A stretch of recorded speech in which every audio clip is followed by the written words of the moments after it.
Boa noite. Quando ouvi essa música do João pela primeira vez, passávamos um tempo no país em que achávamos que as coisas fossem melhorar. Sinceramente, a expectativa é de melhoras. E conheço essa música, creio que há 10 anos. E quando a gente ouve a letra, novamente, pensando na nossa realidade, naquilo que a gente tem vivido nesses dias, a pergunta que eu faço hoje é: até quando esse tipo de canção vai ser tão contextualizada, tão real para nós? Quando a gente se pergunta isso, como será o futuro do nosso país? Qual a expectativa que eu e você, como brasileiros, nós nutrimos em relação a esta nação, em relação à nossa cidade? Vamos pensar em Volta Redonda? Mas a pergunta, creio eu, a ser feita para a gente pensar, talvez fosse de quem não conheça o Evangelho. E a pergunta deveria ser: o que essas pessoas que não conhecem o Evangelho podem esperar de nós, que conhecemos o Evangelho? O que as pessoas que fazem parte dessa história que nós ouvimos ali na música, gente que sofre, que passa por tanta coisa, tanta crueldade, com tanta indiferença, o que elas podem esperar de nós, igreja, com a mensagem que nós temos, com a mensagem que nós cantamos, com o Evangelho que nós cremos, no Deus que nós cremos, o Deus que nos chamou para participarmos da sua obra, uma obra de redenção, uma obra de resgate do oprimido, do perdido. E eu achei assim, foi muito bom cantarmos agora, no final aqui do nosso momento de cânticos, sobre pedindo ou declarando que Deus seja o nosso universo, que a gente não quer dar mais a Deus só um momento da semana. É bom cantar isso.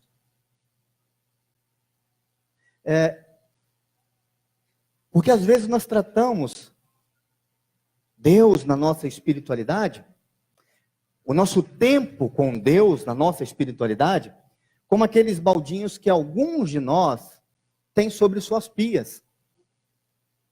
Quando nós colocamos os restos, as sobras das nossas refeições.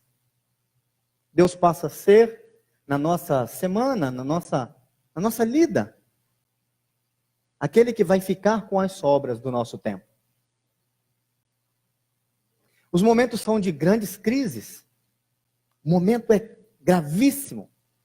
O momento é de altas expectativas. Mas creio eu que para esse tempo de altas expectativas, nós precisamos entender que nós precisamos de ações extremas. Ações ousadas da igreja.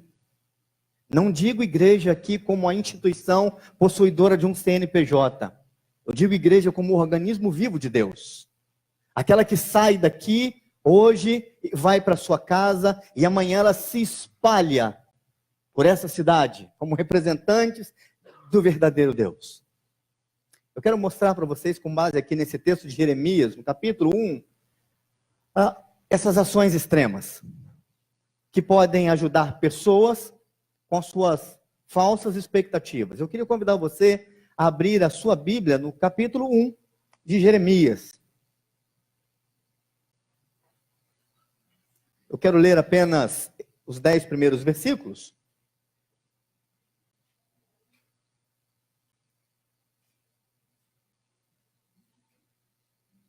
Mas se você reparar, este primeiro capítulo que fala aí da vocação de Jeremias, o chamado deste profeta, ele vai até o versículo 19. Mas eu quero me ater aqui apenas os 10 primeiros versículos. Mesmo assentados, queridos, por favor, Acompanhe a leitura que eu faço nesse instante. Jeremias capítulo 1, versículos de 1 a 10. Palavras de Jeremias, filho de Ilquias, um dos sacerdotes que estavam em Anatote, na terra de Benjamim.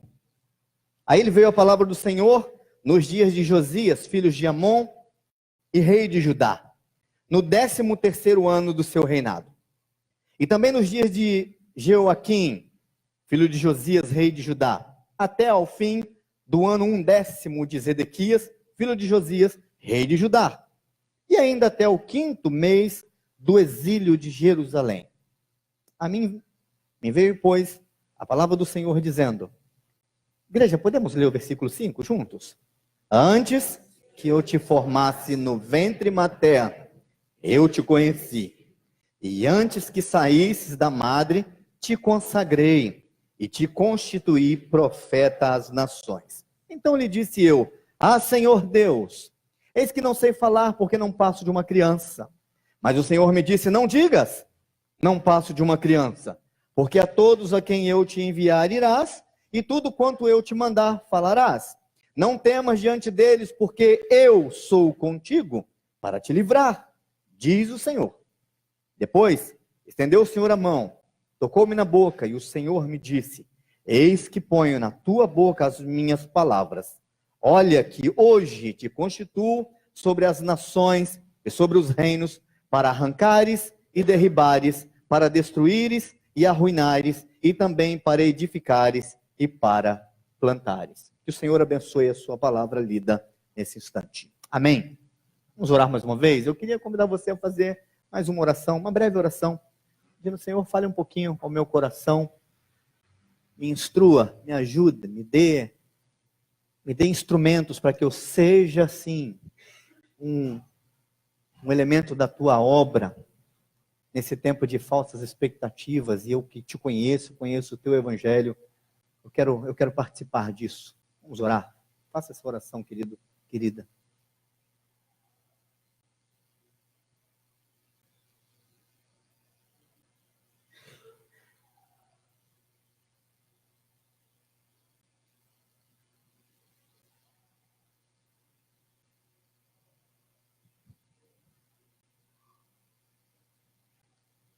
Obrigado, Senhor, por tudo que participamos nesse culto até agora.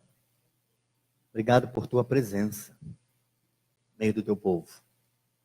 Obrigado por tua presença em nós, Santo Espírito, que fala, que move e que até intercede por nós.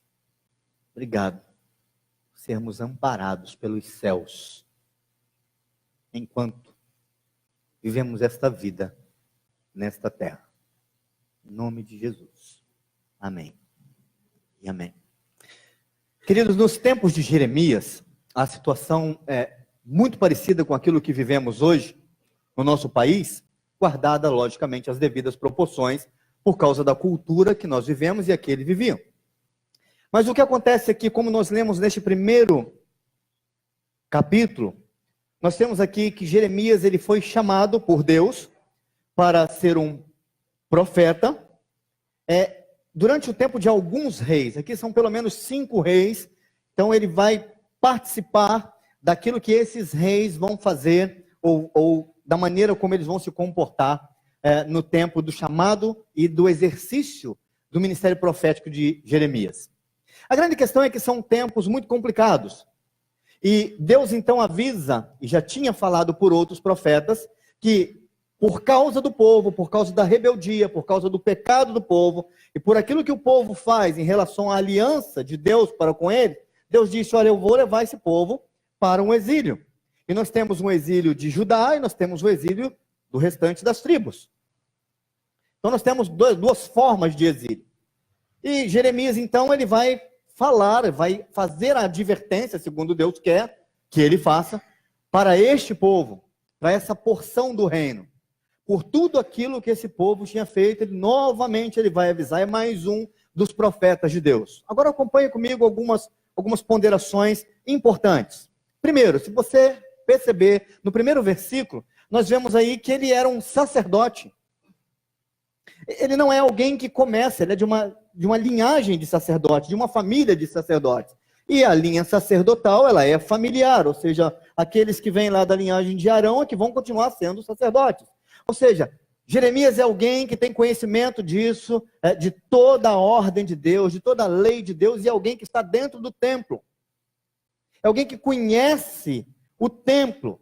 Ele não é alguém que é simplesmente tirado de algum lugar e agora você vai ser sacerdote. Não, ele já tinha função. É como se a gente pudesse guardar da seguinte maneira. É como se ele fosse o membro da igreja, o participante da igreja, e de repente Deus o chama para algo específico.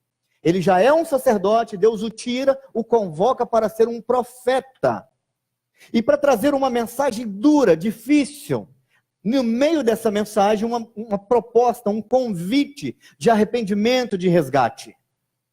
Ainda havia uma possibilidade. Jeremias, apesar da sua mensagem, ele entendia que se esse povo mudasse o seu coração, Deus poderia ainda interromper esse processo.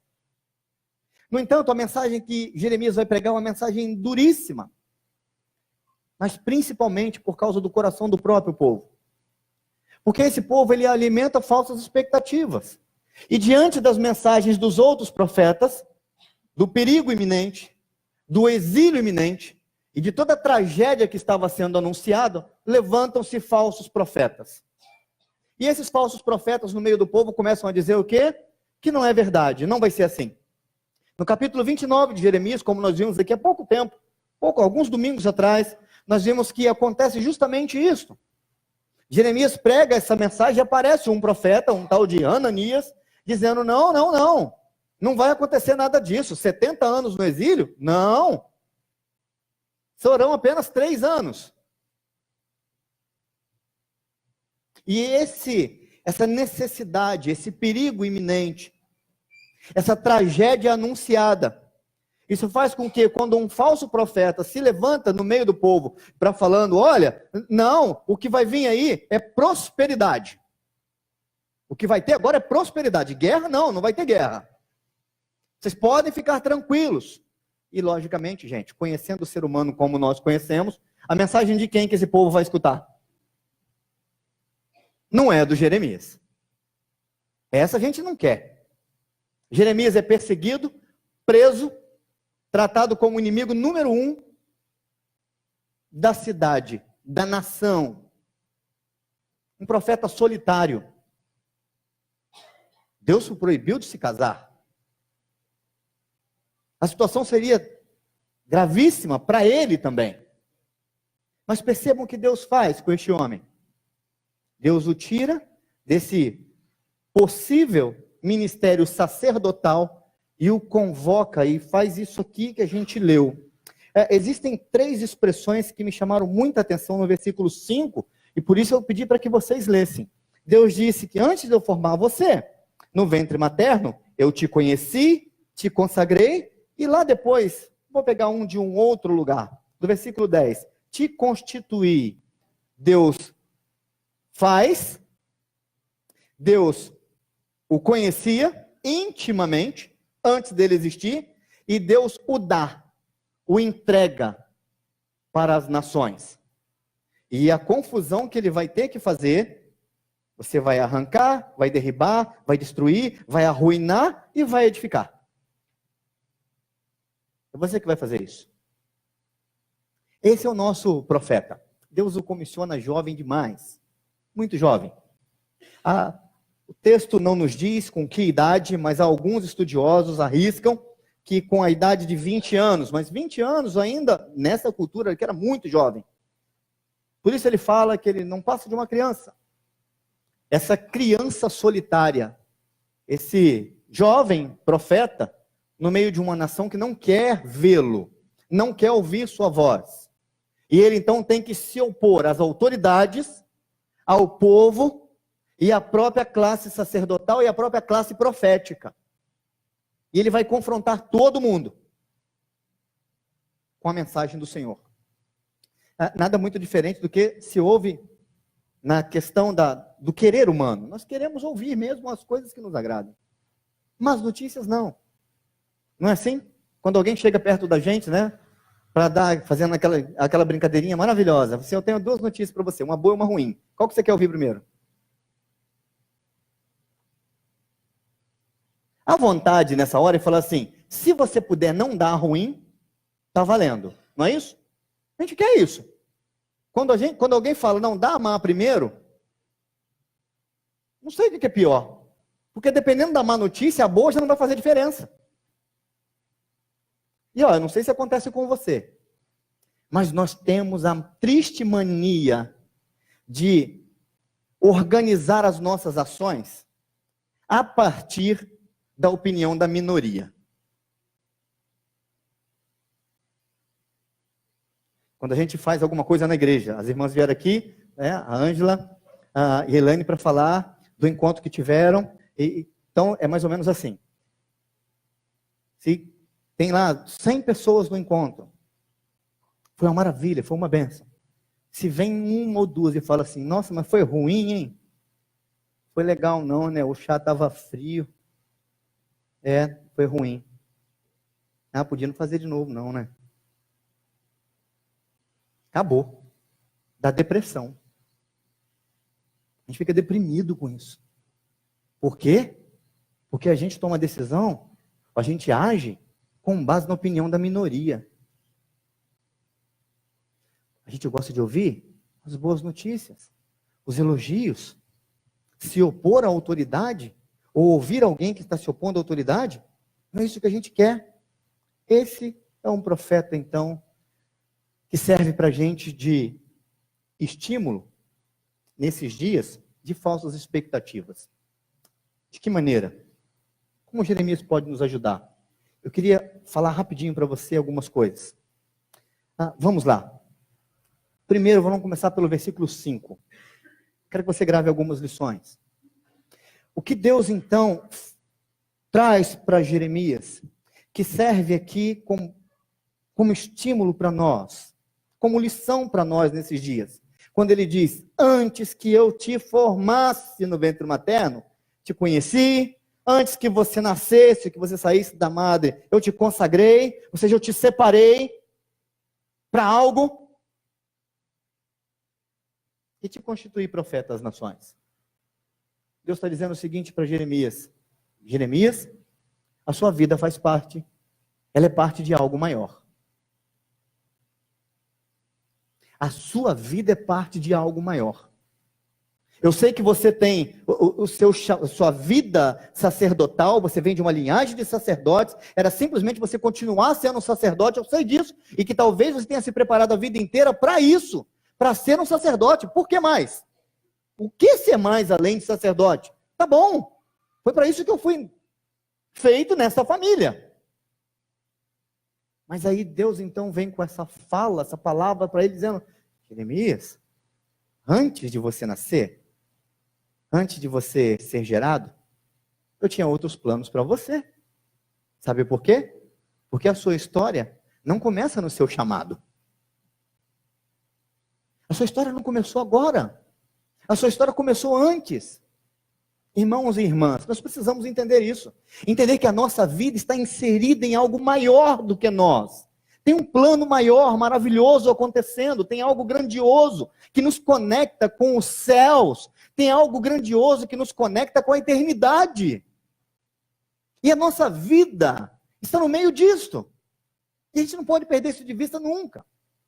Eu me lembro de um professor do seminário, reverendo Romualdo, professor de hebraico, e Romualdo sempre fazia uns devocionais com a gente. Ele falava assim, gente, o seminarista quando sai daqui do seminário, ele acha que ele está indo lá para a igreja e que ele está levando Deus para lá, tá? Que a igreja não conhece Deus antes dele chegar. Então vocês tomem cuidado com isso. Deus já está lá, agindo na vida do povo, na história do povo. Tentem conhecer a história da igreja, como a igreja tem vivido seus anos, sua história, porque Deus já está agindo lá. Ou seja, antes de você chegar, não chega lá dizendo que você é o cara agora que se formou e está pronto. Assim como alguém faz essa perguntinha, quando questionado sobre algum conhecimento, alguém fala assim, você sabe quem sou eu? Você sabe com quem você está falando? Essa frase amedronta, né? Você fala assim, poxa vida, e agora, né? Quem é esse cara? Quem é essa mulher? Eu tenho uma história curiosa de um colega de banco que numa correria de agência e telefone tocando, de repente ele pega o telefone e atende e fala alô, e do outro lado era o inspetor. O inspetor diz, alô? Quem está falando aí, rapaz? Você sabe que você não pode atender o telefone assim? Você tem que identificar onde você está, o setor que você está e o seu nome. Como é que pode você, numa agência desse tamanho, você atender o telefone desse jeito, abruptamente falar alô? Ele ficou sem saber o que fazer. Na hora, meio congelado, o inspetor falou assim, você já aprendeu como se atende o telefone? Ele falou, sim, senhor, eu sei como atende o telefone. E aí ele falou assim, você sabe quem está falando aqui? Aí o meu amigo falou assim, não, senhor, aqui é o inspetor Coca. Aí meu amigo, ok, e o senhor sabe quem está falando aqui? O inspetor falou assim, não, eu disse, ainda bem, desligou o telefone. Nem sempre dá para fazer isso. Mário Sérgio Cortella, num dos seus livros, quando alguém fez a pergunta para ele, essa pergunta, você sabe quem eu sou? Ele respondeu assim, você? Você é um entre 6,4 bilhões de indivíduos, pertencente a uma única espécie, entre outras 3 milhões de espécies classificadas, que vive num planetinha, que gira em torno de uma estrelinha, que é uma entre 100 bilhões de estrelas que compõem uma galáxia, que é uma entre as outras 200 bilhões de galáxias, num dos universos possíveis e que vai desaparecer. E ainda tem gente que acredita que é alguma coisa. A gente precisa entender que a nossa vida faz parte de algo maior. Não estamos aqui por acaso. E acredito sinceramente que nós não estamos aqui para ser apenas beneficiados por um programa divino. Eu acredito que Deus nos tenha chamado, assim como Jeremias, para participarmos de algo com Ele. Que a nossa história não começou agora. Não começou hoje. Não começou no dia que você disse sim para Cristo. Não começou no dia da sua pública profissão de fé. Não começou no dia do seu batismo. Nós precisamos crer que Deus planejou cada etapa da nossa participação na sua grande obra. Eu gosto de olhar para o texto de Gênesis, capítulo 11, versículo 27. Eu gosto desse texto que ele me ajuda como ilustração para isso que eu acabei de falar. Em Gênesis 11, 27, diz assim, são essas as gerações de Tera. Tera gerou Abrão, a Naor e a Arã, e Arã gerou a Ló. Morreu Arã na terra de seu nascimento, em Ur dos Caldeus, estando Tera, seu pai, ainda vivo. Abrão e Naor tomaram para si mulheres. A de Abrão chamava-se Sarai, a de Naor Milca, filha de Arã, que foi pai de Milca e de Isca. Sarai era estéril e não tinha filhos. Tomou Tera, olha só, o pai do Abraão. Tomou Tera a Abrão, seu filho, e a Ló, filho de Arã, filho de seu filho, e a Sarai, sua nora, mulher de seu filho Abrão, e saiu com eles de Ur dos Caldeus para a terra de Canaã. Foram até Arã, onde ficaram. O que isso significa, gente? Que Deus já tinha providenciado a viagem da família. Antes de Deus chamar Abrão para ir para Canaã, o pai de Abraão, de alguma forma, por alguma razão, ele já queria ir para essa terra, para Canaã. Aí no meio desse processo ele morre, e Deus então se aproxima, se apresenta a Abrão e faz o convite para ir para ele, ou com ele, para uma outra terra. Qual terra é essa? Canaã. Mas a história de Abraão para a gente parece que acontece a partir do chamado de Abraão no capítulo 12, quando Deus chama e ele sai. Não! A família de Abraão já está indo para esse lugar. Ou seja, a história de Abraão já acontece antes. A nossa vida faz parte de algo maior. A sua vida faz parte de algo maior. E nós precisamos crer que Deus planejou isso. Versículo 6 do texto que a gente leu de Jeremias. Então lhe disse eu: ah, Senhor, eis que não sei falar, porque não passo de uma criança. E aí, o que está em jogo? As nossas desculpas. Deus chamou, Deus falou: eu te fiz, vi você antes de você nascer, muito tempo antes, conto com você para essa obra, mas, o que ele diz? Senhor, eu não sei falar, eu sou um infante. Essa é a expressão ideal aqui, um infante. Não sei falar. Porque as nossas desculpas estão sempre na ponta da língua. Sempre. Não posso. Não é agora. Eu não quero. Eu sou muito ocupado. Eu não estou podendo agora. Deixa para depois. Ano que vem, quem sabe? Agora, quando eu falo essas frases aqui, a impressão que se tem é que eu estou falando de trabalho na igreja. E eu não estou falando de trabalho na igreja. Mas todas as vezes que alguém fala de vocação, de chamado, normalmente nós que vivemos na igreja, ou que conhecemos aqui a nossa vida eclesiástica, que vivemos isso, a maioria de nós pensa que isso tem a ver com o exercício de algum ministério. Ah, Deus não me chamou para ser pastor, diácono, cantar, tocar. Não estou falando disso. Não é disso. Por isso eu fiz a questão de mostrar, olha, o Jeremias já era sacerdote. Ele já fazia parte disso. Deus o chama para algo específico, mesmo ele fazendo parte dessa história, dessa obra. E quando nós lemos aqui, a gente fala, mas o que Deus chama então, além de anunciar essa mensagem? Deus diz para ele assim: olha, eu vou ser contigo, tá? Eu vou mandar você pregar, você vai lá, você vai falar, você vai se comportar do jeito que eu falar, mas eu serei com você para te livrar. Eu não vou te deixar. O que Deus está dizendo é o seguinte: eu chamei você para você me representar, sim, diante de reis e dos povos, e diante das pessoas. Mas o que Jeremias não percebe é que nesse pacote existe um programa de profunda intimidade de Deus.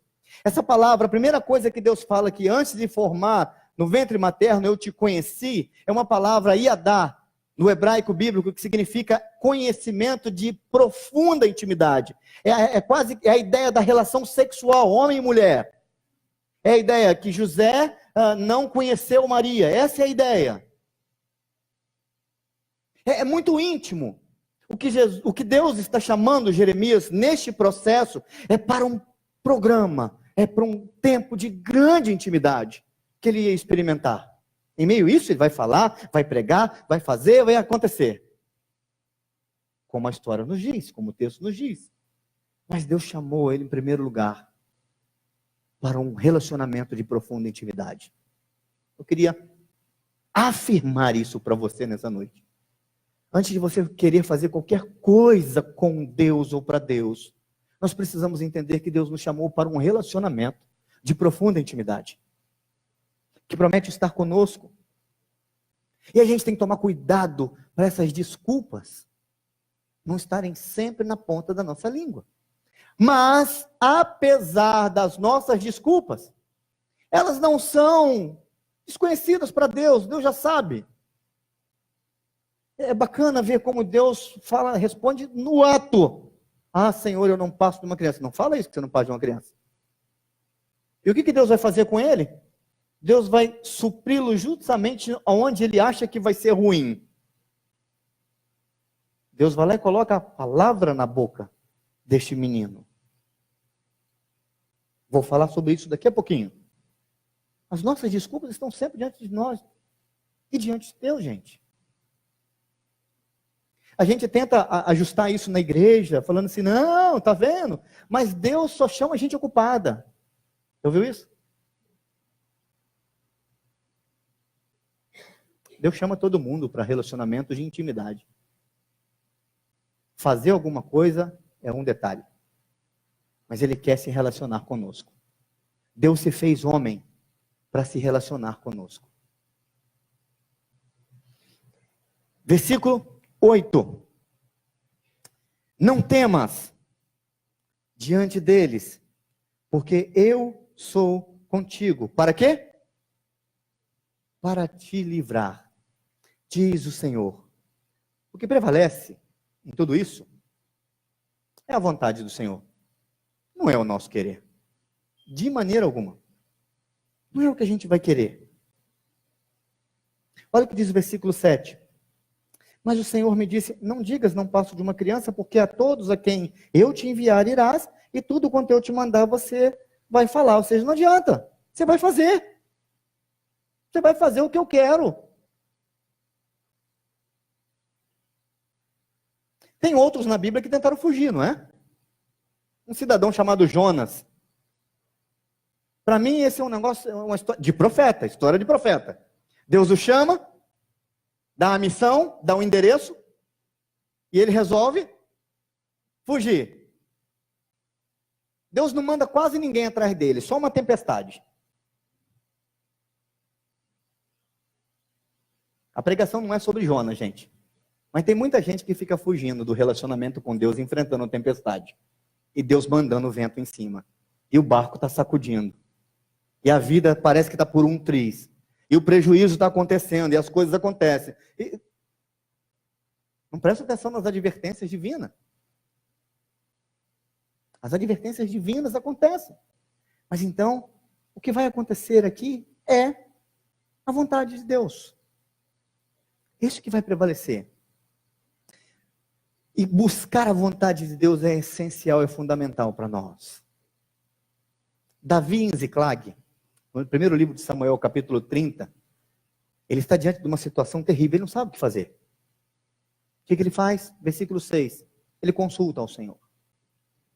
Primeiro passo, Moisés diante do Mar Vermelho, talvez o grande aperto de um povo. Montanha de um lado, montanha do outro, o Mar Vermelho na frente, o inimigo atrás. Moisés para. Vamos consultar o Senhor. Senhor. E Deus diz, Moisés, manda o povo que marche. Consulta o Senhor. Deus nunca é pego de surpresa. Porque existe um plano em andamento. Agora, em meio às nossas dúvidas, nós conhecemos as certezas de Deus. Deus não fica perdido em meio às situações, às circunstâncias da vida. Não há surpresa, não há improviso. Tem um amigo pastor, sempre falo dele, vocês já viram o Wagner. O Wagner tinha uma frase terrível. O Wagner dizia que para ele, o improviso era planejado. Deus não precisa. Deus já planejou tudo. Eu e você fazemos parte disso. A nossa vida está inserida em algo maior. E apesar da gente dar as desculpas, o que vai prevalecer é a vontade de Deus. Percebam que essas 3 primeiras lições, elas falam da postura de Jeremias. É o homem falando. Ou algo diretamente ligado ao homem. Mas o texto, nós vimos a palavra do Senhor vindo a Jeremias.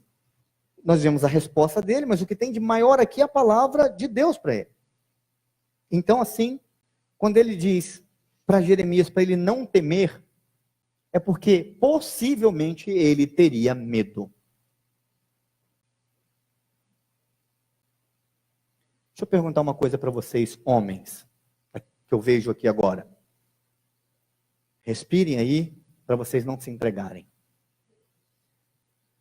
Vocês têm medo de alguma coisa?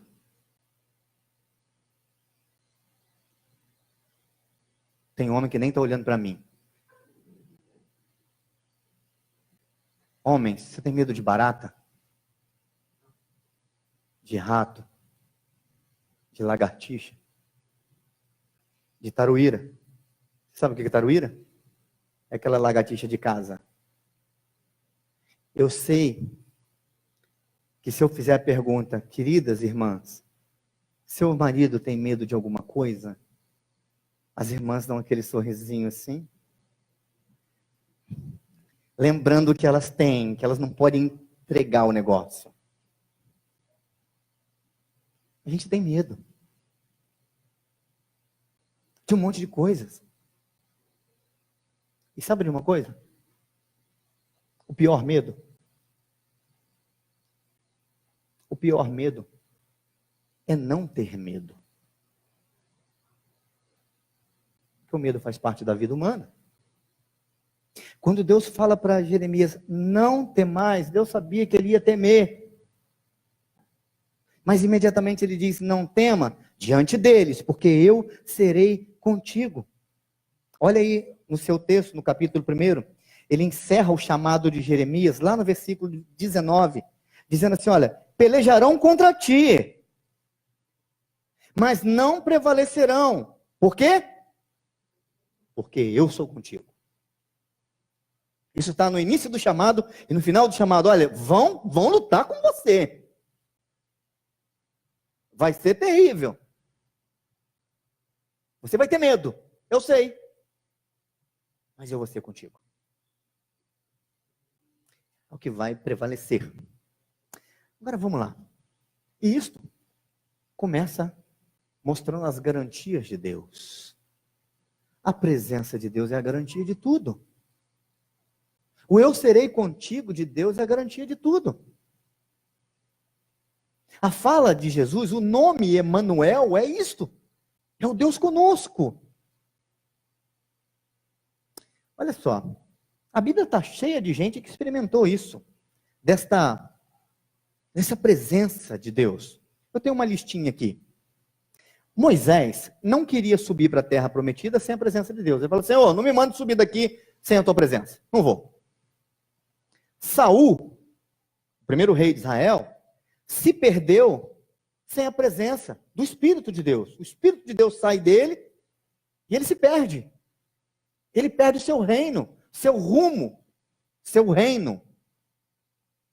No passado, há pouco tempo, nós ainda cantávamos, se o Espírito de Deus habita em mim, eu canto, eu oro e eu luto como Davi. Até nós sabemos disso, da presença de Deus.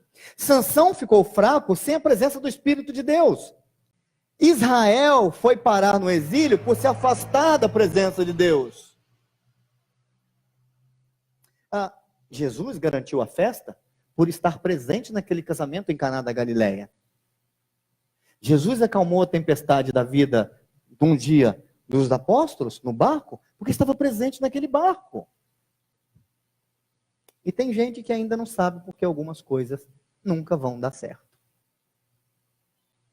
Porque se esqueceram da importância da presença de Deus em todos os momentos. Em todos os momentos. Invocar a presença do Senhor enquanto se pode. Invocar é porque Ele está perto. São ordens da Bíblia. E não é só na hora do sufoco, do aperto.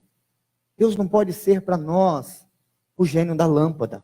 E é isso que nós precisamos também incluir na nossa mensagem. Porque aqueles que não conhecem a Cristo estão perdidos, vagando pelo mundo sem Deus.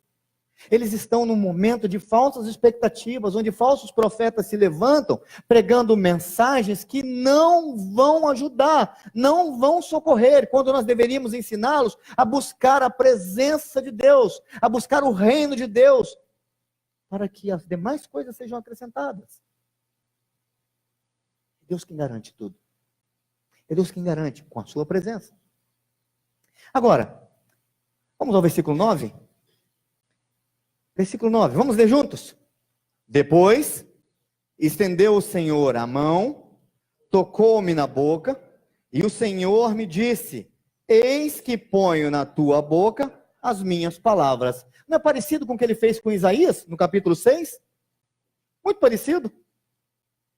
Isaías, no chamado, no encontro que ele tem na visão com Deus, ele diz, estou morto, estou perdido. Porque eu sou homem de lábios impuros e habito no meio de um povo de impuros lábios, e os meus olhos viram o rei, o Senhor dos exércitos. Então sai um anjo lá do altar, com uma brasa na mão, que ele pega com a tenaz, ele traz aquela brasa e ele toca na boca de Isaías, dizendo, eis que a tua iniquidade foi perdoada, o teu pecado foi sarado. Aqui o processo parece idêntico. Não tem o anjo, não tem a brasa, mas o processo de Deus instrumentalizar. Vamos lá pegar essa palavra, deste versículo 9. Porque se Deus chama, Ele capacita. Se Deus chama, e eu estou falando aqui de capacitar, mas eu quero pensar com você na possibilidade da utilização dos dons e talentos que Deus dá. Eu não acredito de maneira alguma que Deus nos tenha chamado para algo, tenha nos dado dons, talentos, habilidades para desenvolvermos algumas funções aqui e lá fora, em nome do seu reino, em nome dele mesmo, e que a gente chega lá e fala assim, mas eu não tive como fazer. Não é isso. Se Deus chamou, Deus possibilita, ele dá o jeito dele. Do contrário, ele não te chamou. Para nada. Para que Deus ia me dar um dom, um talento, uma habilidade, e não possibilitar, não me dar uma forma de colocar isso em prática? Não tem como. Deus chama, capacita, instrumentaliza. Sempre chamou gente na história bíblica. E ele sempre colocou o instrumento do lado, sempre instrumentalizou. Eu tenho uma outra lista de gente que Deus chamou e instrumentalizou. Com dons ou com pessoas. Acabou que ficou uma relação de ão aqui. Quer ver? Bom, Deus chama, faz Adão, não é? E dá uma missão para ele, que é dar nome dos animais e cuidar da terra e lavrar a terra. Então vamos lá. O que Deus faz, ou fez na história, instrumentalizando aqueles que ele chamou para a obra. Eva para Adão. Para Moisés, a boca desimpedida de Arão. Para Elias, água, toque de anjo e pão. Sabedoria para Salomão. Coragem para Gideão. Para os discípulos, instrução. Para Pedro, perdão. Para fortalecer a igreja perseguida do Apocalipse, o Apocalipse de João. E para mim e para você? Libertação, comunhão, salvação, perdão. O que mais que a gente poderia acrescentar nessa lista?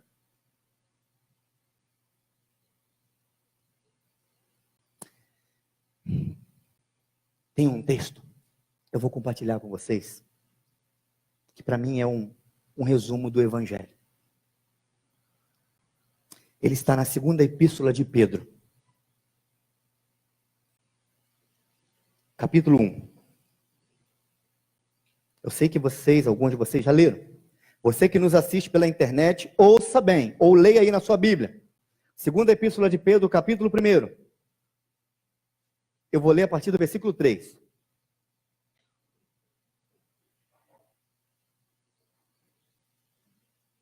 Olha só que coisa interessantíssima.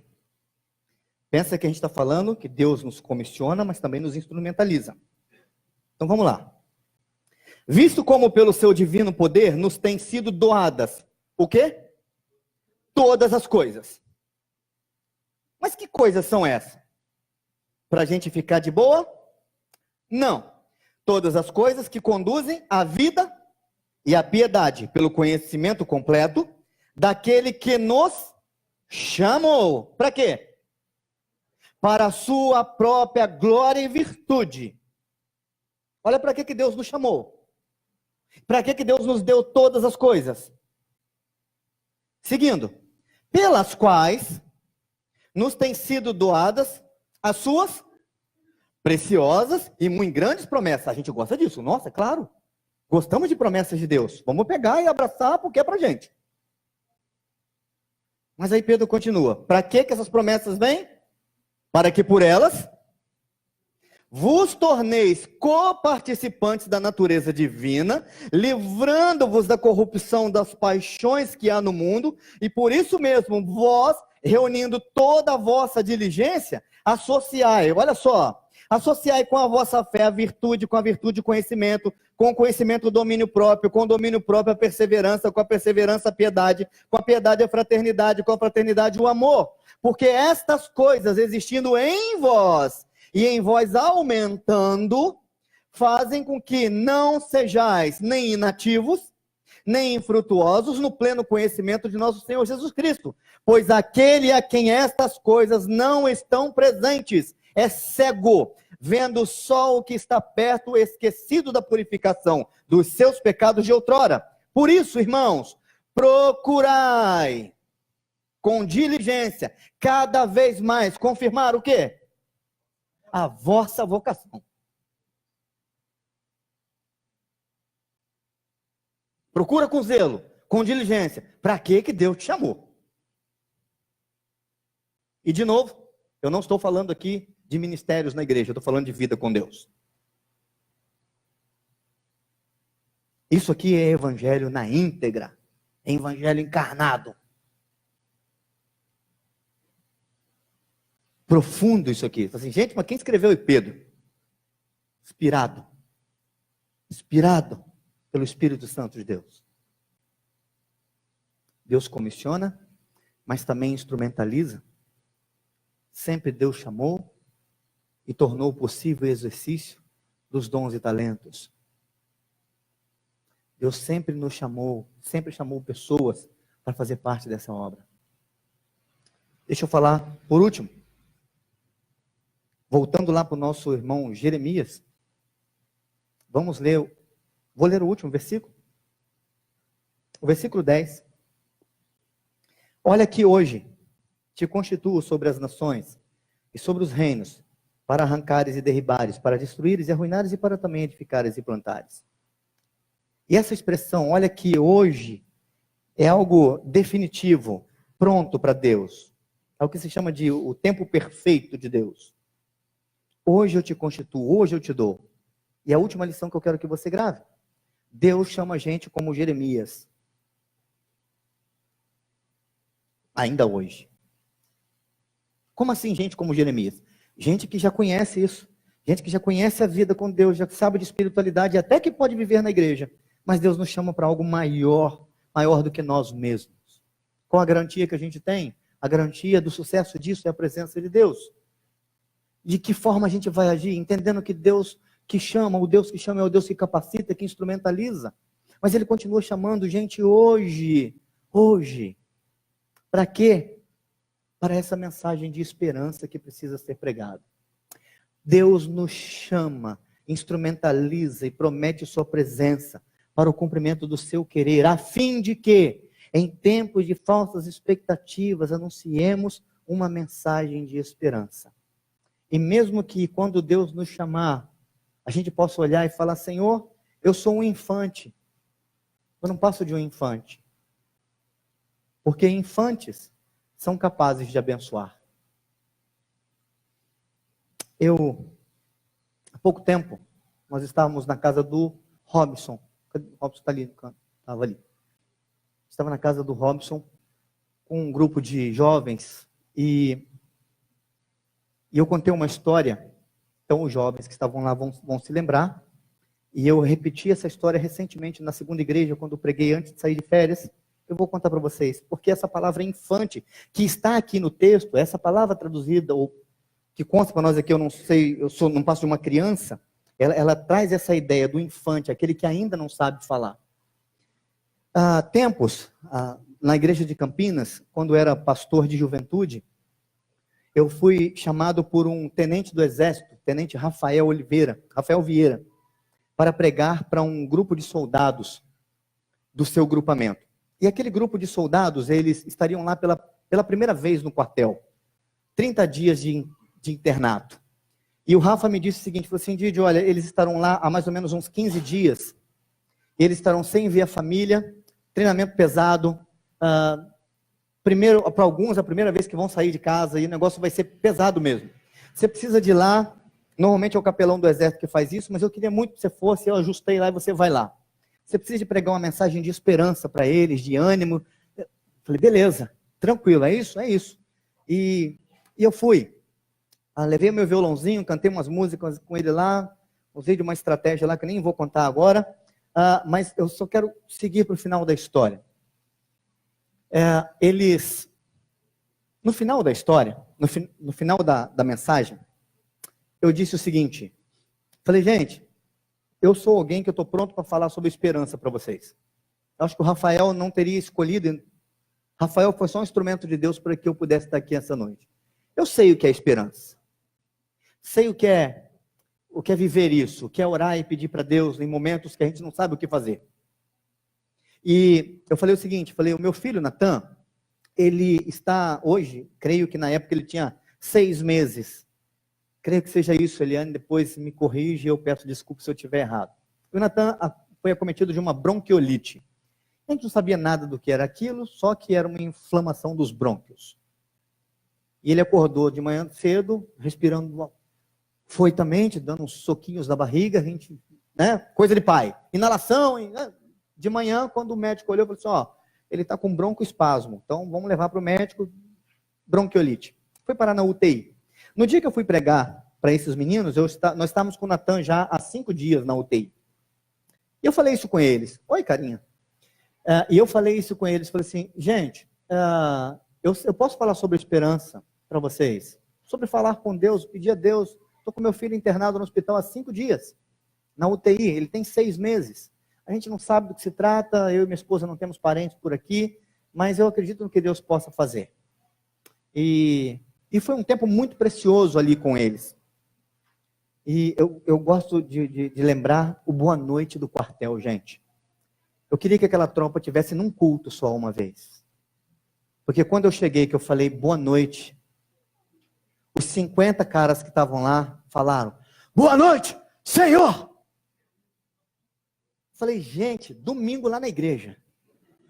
Para na hora que eu falar boa noite, igreja, vocês mandam um desse, que é bacana. Quando acabou a minha fala, veio um soldado chega perto de mim, tinha um palco, uma parte elevada assim, ele veio, ele bateu continência para mim. Eu não sabia nem o que fazer, né? Pensa num cara atrapalhado prestando continência para um soldado. Eu fiz algo, né? Tentei, na moral, tal. E ele falou assim, Senhor, o Senhor permite que a tropa possa fazer uma oração por você, pelo Senhor? Aí eu falei, vamos perguntar ao tenente, né? Perguntar quem manda, né? Não manda em nada aqui. Rafa estava lá no final, eu falei, Rafael, tenente, eles podem fazer oração? Aí ele dá a ordem lá, tropa, não sei o que lá, oração. Aí os caras em pé, todo mundo. Falei, o que esses caras vão arrumar aqui agora? Vão rezar o Pai Nosso, né? Pensei.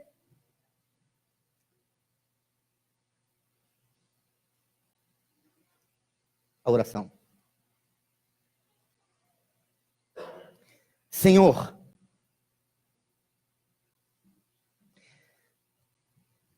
vós que disseste ao infante, dominai sobre todas as criaturas, fazei-me forte de corpo e alma, dá-me a graça de saber lutar com lealdade, mas se não merecer a vitória, morrer com dignidade. Os caras fizeram essa oração do mesmo jeito que eles deram boa noite. A gente poderia fazer essa oração juntos? Vamos lá? Não precisa ser como o quartel, não. Vamos lá? Senhor, vós que disseste ao infante, dominai sobre todas as criaturas, fazei-me forte de corpo e alma, dai-me a graça de saber lutar com lealdade e vencer com justiça, mas se não merecer a vitória, morrer com dignidade. Tem coragem de fazer uma oração dessa?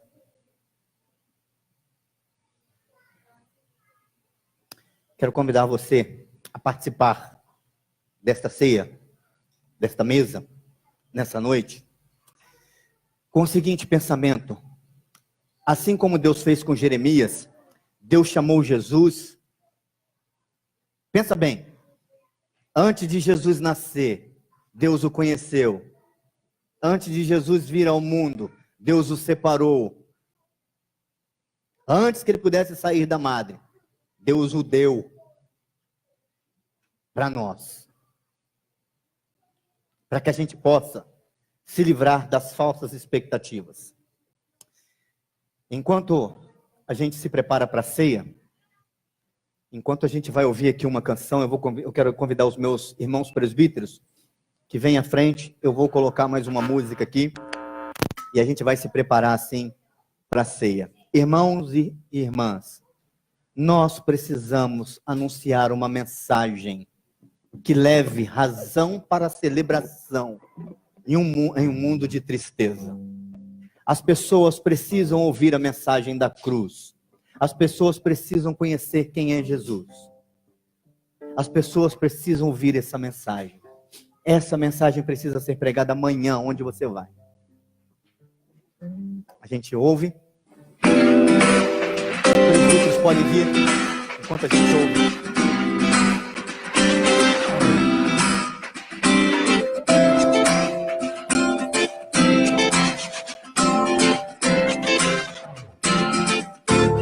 Eu leio o jornal,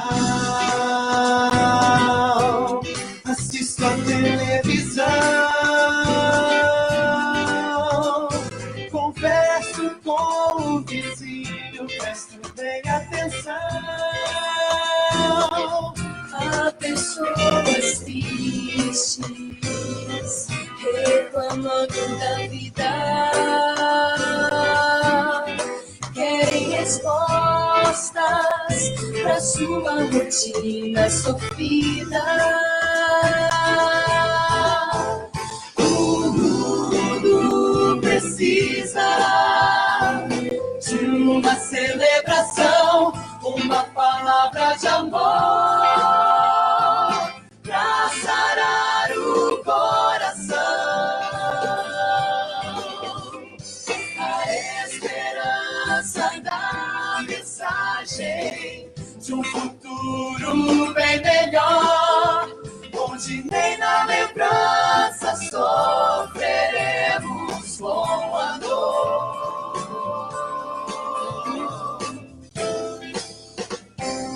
Uma celebração.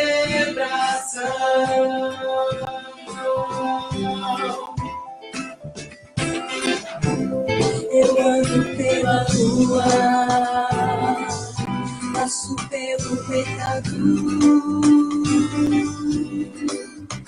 cumprimento uma pessoa, trabalho atarefado. Como sou egoísta, pois conheço a solução. Meu Jesus é a resposta, mas o escondo sem perdão. E o mundo precisando de uma celebração, uma palavra de amor pra sarar o coração. A esperança da mensagem de um futuro bem melhor, onde nem na lembrança sofreremos com a dor. Uma celebração.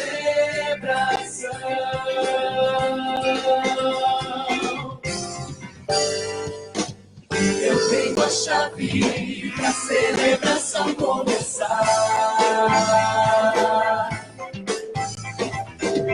Quanto tempo levo pra essa porta destrancar? Só depende de mim. O mundo precisando de uma celebração, uma palavra de amor pra sarar o coração. A esperança, mensagem de um futuro bem melhor, onde nem na lembrança sofreremos com a dor. Uma celebração.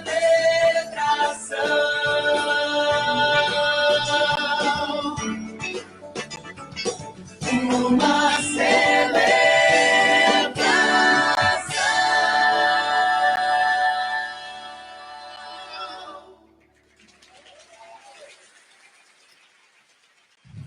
Jesus certa vez disse: eu vim para que tenham vida, e vida em abundância. Essa é uma mensagem que nós precisamos anunciar. palavra de Deus nos diz que o Senhor Jesus, na noite que foi traído, tomou o pão, deu graças, o partiu, entregou aos seus discípulos, dizendo: isso é meu corpo oferecido por vós. Comei dele todos, fazei isso em memória de mim. Por semelhante modo, depois de haver ceado, tomou também um cálice e disse que aquele cálice era uma nova aliança no seu sangue. Bebei dele todos, fazei isso em memória de mim. O livro de Jeremias, no capítulo 31, versículo 31, Jeremias diz o seguinte: que aconteceria um tempo em que uma outra aliança seria firmada com Israel. Uma nova aliança. Nós lemos Jeremias, entendemos que essa nova aliança estava anunciada. Vemos os evangelhos e entendemos o que era essa nova aliança. E agora estamos aqui para celebrar uma nova aliança. Uma aliança que foi firmada comigo e com você, para nos resgatar da morte e para nos abençoar, mas também para nos permitir e nos capacitar para andarmos na presença de Deus. Vamos orar mais uma vez? Convido você a baixar sua cabeça e a falar com Deus da sua participação agora nessa ceia. Senhor, eu vou participar da sua ceia mais uma vez. Não deixe que seja mero ritual para mim, mas que possa ser um marco de um novo momento na minha vida, de um novo tempo na minha história, da nossa história.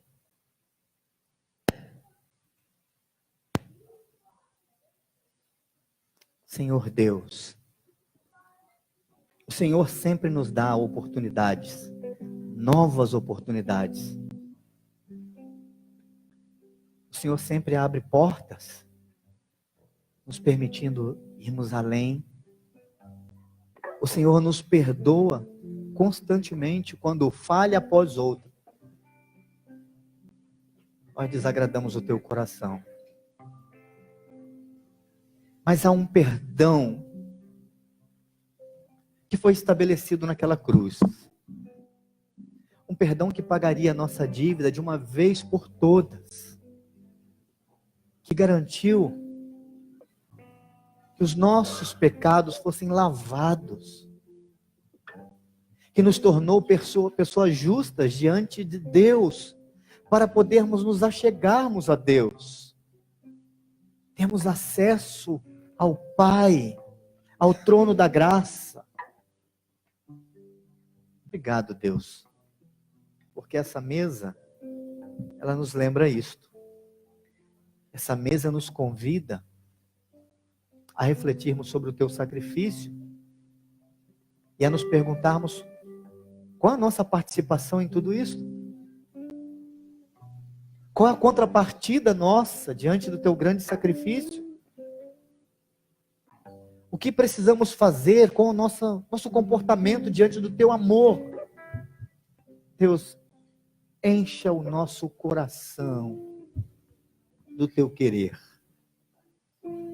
Eu quero te pedir, humildemente nessa noite, diante desta mesa e diante do teu povo, se há alguém aqui nesta noite que ainda não tenha se derramado diante do Senhor e dizer: Senhor, venha reinar na minha vida, controle a minha história, o meu coração, seja o meu Deus e o meu Senhor. Que o Senhor permita e faça isso nesses corações agora. Nós precisamos de Ti. E muitos ainda nem sabem que precisam do Senhor. É a nossa oração. Que o Teu Santo Espírito passe no meio do Teu povo. E encontre morada no meio da Tua igreja. E nesses corações. Obrigado por esta mesa. Separes para este mistério pão e vinho. Para que por Tua graça sejamos alimentados espiritualmente. Obrigado pela presença de Cristo em nosso meio, presença real, viva e eficaz. Não um Cristo morto para chorarmos a morte dele, mas um Cristo ressurreto, vivo, que vive em nós. É a nossa oração, em nome de Jesus. Amém. Eu quero convidar o nosso irmão Luiz. Aqui, Luiz, nos auxiliar. Quero convidar você a se colocar de pé, num gesto da sua disposição em participar deste momento, dizer para você, papai ou mamãe, que vem até a frente, pegar uma uvinha para o seu filho participar, e quando vocês todos estiverem com pão e com as uvinhas na mão, nós vamos todos participar juntos da mesa do Senhor.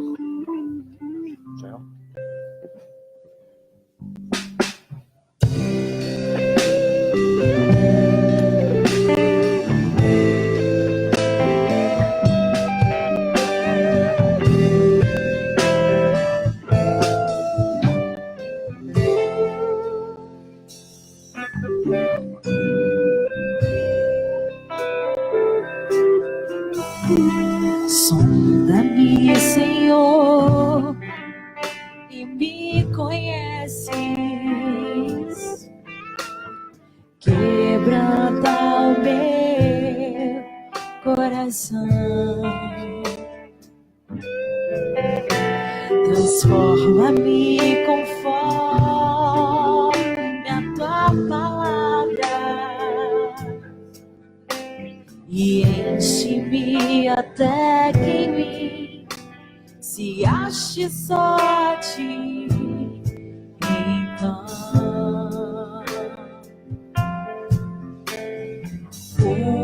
usa-me, Senhor. Usa-me como um farol que brilha à noite, como ponte sobre as águas, como abrigo no deserto, como flecha que acerto ao meu. Quero ser usado pra bandeira que te agrade em qualquer hora e em qualquer lugar. Eis aqui a minha vida, usa-me, Senhor, usa-me. Sonda-me, quebranta-me, transforma-me, enche-me, usa-me, sonda-me, sonda-me, quebranta-me, transforma-me, enche-me e usa-me, Senhor,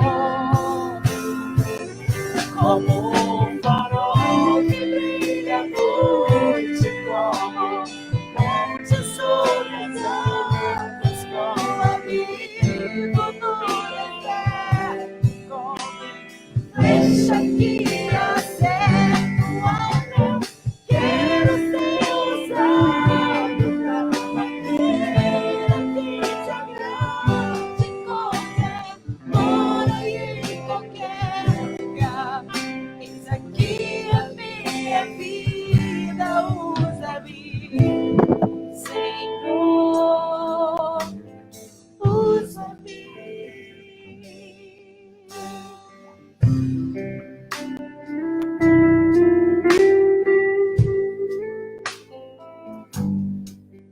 A Santa Ceia, instituída,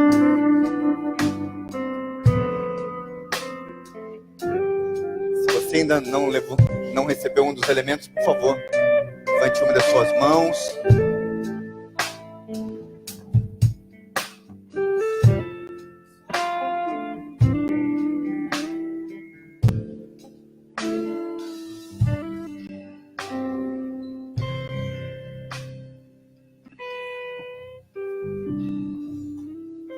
Enquanto ainda os irmãos recebem a Raisa, pão ou cálice, Raiza? A Raiza lá.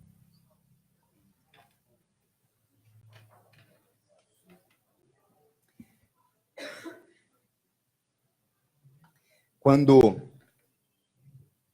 a gente trouxe essa ideia de dar pão ou dar uva para os filhos, eu tenho o seguinte pensamento. As crianças normalmente, já aconteceu comigo enquanto criança, a gente pergunta, por que a gente não pode comer o pãozinho? A criança pergunta. E a gente precisa explicar, enquanto pais, nós precisamos orientar os nossos filhos por que eles não podem ainda comer o pãozinho e por que não podem beber o cálice. E a gente tem então que criar essa expectativa nos nossos filhos para que um dia eles possam participar. Mas tenho isso em mente por duas questões então. Primeiro, porque é uma questão didática, para a gente ensinar. A Bíblia diz que os pais precisam ensinar isso, inculcar o amor de Deus na vida dos filhos. Mas a segunda motivação do meu coração para fazer isso é porque a ceia é uma celebração familiar. Assim como a Páscoa era. A Páscoa é uma celebração familiar. Então hoje a gente, agora que a igreja já se acostumou com isso, com essa ideia, eu quero que a gente avance numa próxima ceia para um outro estágio. Porque se ela é familiar, os filhos precisam de comer a uva ao lado dos seus pais. Então na próxima vez que a gente fizer isso, nós vamos trazer os nossos filhos, gente, e aí eu vou pedir licença para vocês sair daqui da frente. Vou me assentar com a minha família. Ok? Tudo bem? Para poder participar com eles da ceia. Então, na próxima vez que a gente fizer, você vai aqui buscar a uvinha para o seu filho, vai sentar com ele perto dele, vamos participar todos juntos, vamos orar juntos, assim como deveria ser. Esse é meu corpo. O meu sangue oferecido por vós. Comei dele todos, bebei dele todos, fazer isso em memória de mim. É alimento para a vossa alma. Símbolo da comunhão e do sacrifício de Cristo. Assim, comamos, bebamos em memória dele.